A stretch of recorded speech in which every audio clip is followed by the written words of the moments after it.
আমরা এখন আটলান্টিকে আছি এবং আটলান্টিকে আজকে সমুদ্রের অবস্থা খুবই খারাপ।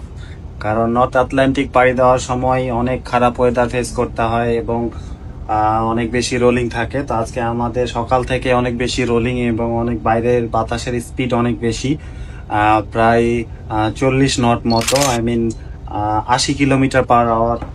তো আপনাদেরকে একটু বাইরের অবস্থাটা দেখিয়ে, এবং বাইরে তো দাঁড়ানোর মতো অবস্থায় নাই, বাতাসের পরিমাণ বেশি।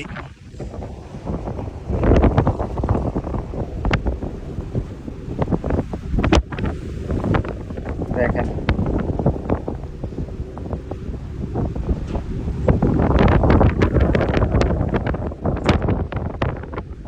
শিপ কি পরিমাণ রোলিং হচ্ছে আপনারা হয়তো বুঝতে পারতেছেন কিনা যাই না, এই পাশটা দেখলে হয়তো বুঝবেন যে একবার উঁচু হচ্ছে একবার নিচু হচ্ছে।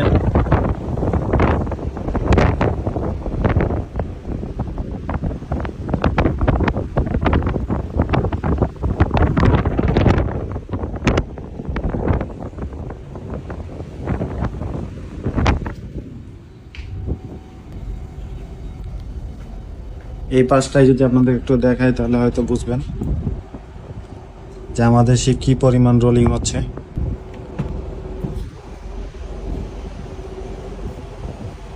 বাইরে দাঁড়ানো নাই, খুবই প্রচন্ড বাতাস। আর আমাদের শিপের ফরওয়ার্ড পার্টে শুধু ফরওয়ার্ডে পানি মারছে। ভিডিওটি কেমন লাগলো অবশ্যই জানাবেন। আরো নতুন ভিডিও পেতে আমার পেজটি অবশ্যই ফলো করবেন। আসসালামু আলাইকুম।